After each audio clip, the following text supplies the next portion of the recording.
کہ ما کان محمد ابا احد من رجالکم ولکن رسول اللہ وخاتم النبیین وکان اللہ بکل شیء علیما. یہ بچوں کے لیے ہے کہ وہ اس کو یاد کر لیجئے.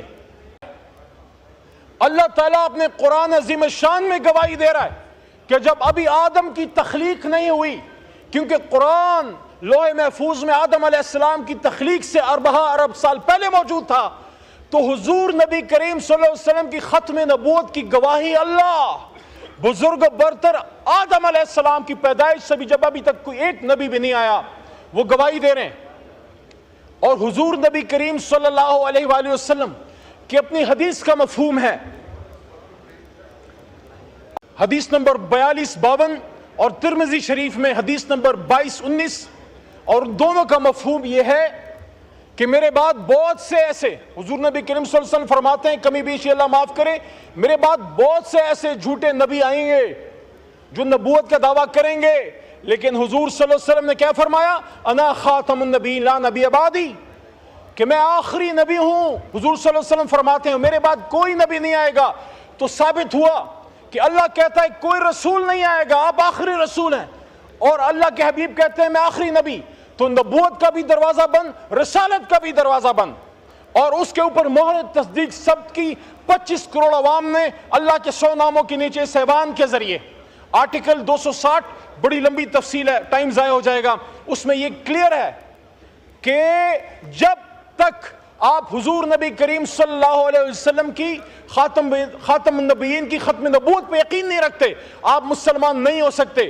اور اب ہم نے اس کی حفاظت کرنی ہے، اور اس کے ساتھ ساتھ قرآن عظیم الشان کی بھی اللہ تعالیٰ نے خود اس کا بیڑا اٹھایا ہے. یہ کوئی بھول جائے کہ ہم ختم نبوت یا قرآن کی حفاظت کریں گے، وہ اللہ کرے گا، لیکن ہم نے اپنا کردار ادا کرنا ہے. میں سمجھتا ہوں کہ یہ جو فیصلہ سپریم کورٹ کی طرف سے آیا ہے، چھوٹا موٹا وکیل ہوں، میرے خیال میں اس ایوان کو پرزور مطالبہ کرنا چاہیے اپنی سپریم کورٹ سے کہ سپریم کورٹ میں بھی ہم سے زیادہ غلامان رسول موجود ہیں، ان کو ہم سے زیادہ حضور نبی کریم صلی اللہ علیہ وسلم سے محبت ہے، اور ان کی ختم نبوت کی حفاظت کے لیے ہم سے زیادہ قربانی کے لیے تیار ہوں گے. لیکن اس فیصلے سے ابہام پیدا ہوا ہے، اس لیے ضرورت اس امر کی ہے جناب اسپیکر صاحب کہ جس طرح میرے محترم حنیف عباسی بھائی نے بات کی ہے، اور جس طرح حامد رضا صاحبزادہ صاحب نے گفتگو فرمائی ہے، اور جس طرح لا منسٹر صاحب نے بات کی ہے، میں بھی ان تمام باتوں کو سیکنڈ کرتا ہوں. سب سے پہلی بات تو تحریک انصاف کی طرف سے یہ کہنا چاہتا ہوں، کسی بھی صورت میں ریاست کے علاوہ، حکومت کے علاوہ کسی کو سزا دینے کا حق نہیں ہے.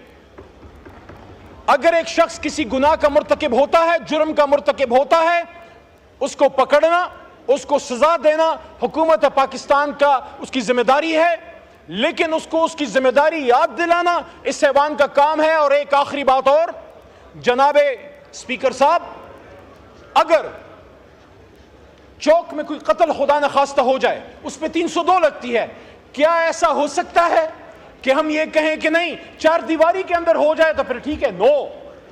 اگر چوک پہ قتل ہے تو 4 دیواری میں قتل ہے.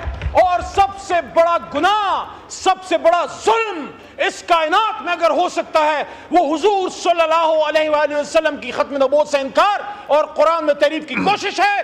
جو یہ کوشش کرے گا، یہ ایوان، یہ 25 کروڑ عوام ان ہاتھوں کو توڑ مروڑ کے پھینک دیں گے. اس سے پہلے کہ عوام نکلے اور وہ خود انصاف کرے. ہم یہ مطالبہ کرتے ہیں پرزور کہ حکومت پاکستان اس میں اپنی ذمہ داری پوری کرے، سپریم کورٹ اس میں اپنی ذمہ داری پوری کرے. ہم ان کے ساتھ کھڑے ہیں، لیکن جب تک اس کا رزلٹ نہیں نکلتا اور اس پہ قوم کو اعتماد نہیں ہوتا، تب تک یہ ایوان جاگتا رہے گا. میری درخواست ہے کہ اس ایشو کو آپ اس کے لیے اسپیشل پارلیمنٹری کمیٹی بنائیے، اس میں سینٹ سے محترم ممبران کو لائیے، علماء کرام کو بٹھائیے، ہمیں موقع دیجئے، اور وہ پارلیمنٹری کمیٹی تب تک اپنی میٹنگز کرتی رہے اور تب تک وہ کمیٹی اپنی ڈیوٹی کرتی رہے جب تک سپریم کورٹ اپنے اس فیصلے پہ نظر ثانی نہیں کر لیتا. چوک میں کوئی قتل خدا نخواستہ ہو جائے، اس پہ 302 لگتی ہے. کیا ایسا ہو سکتا ہے کہ ہم یہ کہیں کہ نہیں 4 دیواری کے اندر ہو جائے تو پھر ٹھیک ہے؟ نو.